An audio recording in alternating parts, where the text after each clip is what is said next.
Most roads, they're named for where they go or who built them. But Lickdale Road in Palmyra, Pennsylvania, they say it was named for what it tastes like. Locals, they'll tell you it's just a name, nothing more. But the old-timers at Funk's Restaurant and the Corvette Cafe, they shake their heads when they hear that.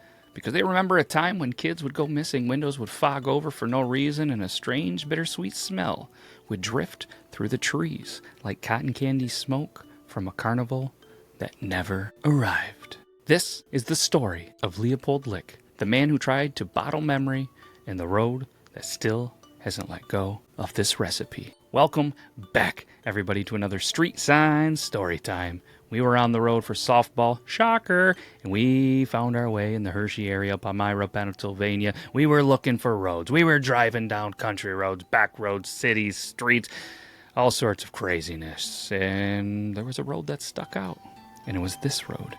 And let's get into the legend of Leopold Lick and the Lickdale Road.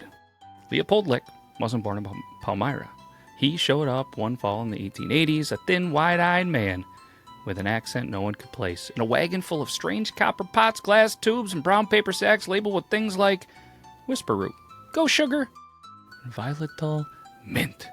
He brought a little bit of a modest cottage in his inspiration, found it, bought it. It's his on the bend of what is now Lickdale Road, right where it crosses the Ridge Road and starts to dip down near the old orchard.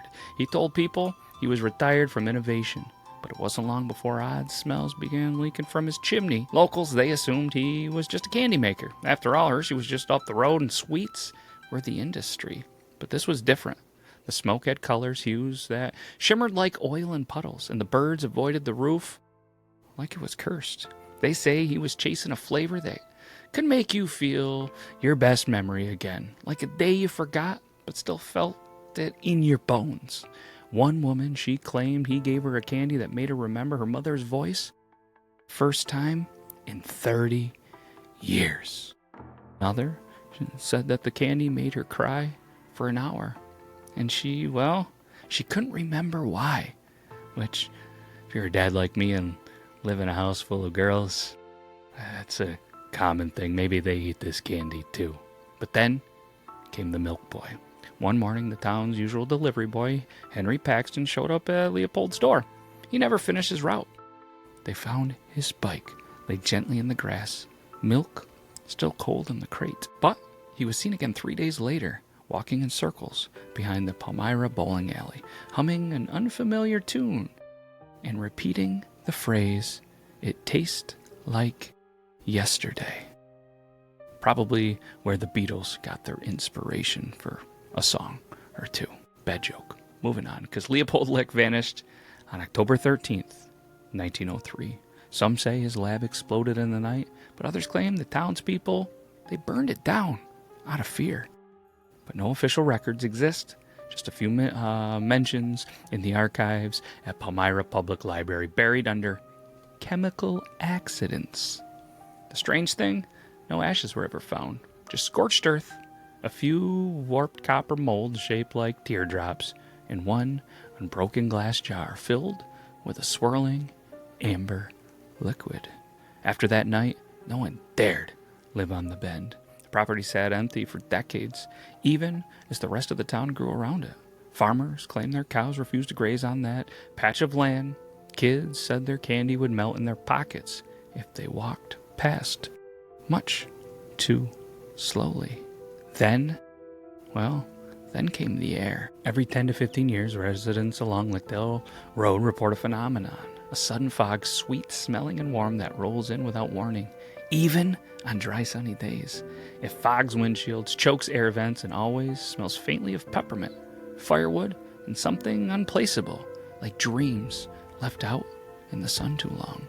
More than one car has crashed on that bend, right where the old Lick property once stood. Survivors claim they saw something in the fog, a man in a white apron, waving them on, or warning them away. Not long ago, there was a hiker named Trevor Clancy, posted a photo to social media that reignited the legend. He was exploring the woods behind Lickdale Road, near the trailhead across the filling station Eats and Sweets, when he claimed he found a metal box buried just inches beneath the soil. Inside, dozens of individually wrapped hard candies, green, blue, and clear and crystal. He said they were cool to the touch, even though it was 92 degrees that day with humidity, real field temp of 107. Trevor mailed one to a friend in Pittsburgh. That friend never opened it. Instead, they reported that the candy moved inside the wrapper as if it were breathing. A week later, the post was deleted. Trevor's account? It went dark. But here's the kicker. 2 months later, a clerk at the Palmyra Wawa spotted a small display on the counter at 2 a.m. No one knew who brought it in. It was a hand-carved wooden box with a sign that said, "Free sample." Just one lick. And by the time the manager came to investigate, the box was gone. All that was left was a faint, minty scent in the air and a single clear candy sitting on the checkout counter. That night, the cameras glitched for exactly 66 minutes.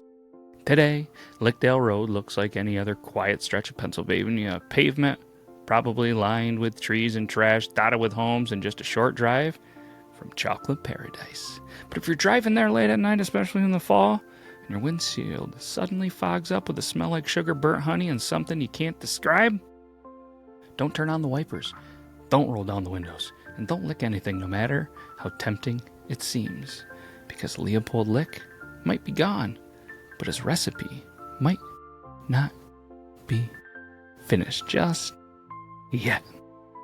And there you have it. That's all we have for this episode of Street Sign Storytime, but we'll be back next week. Take care, everybody.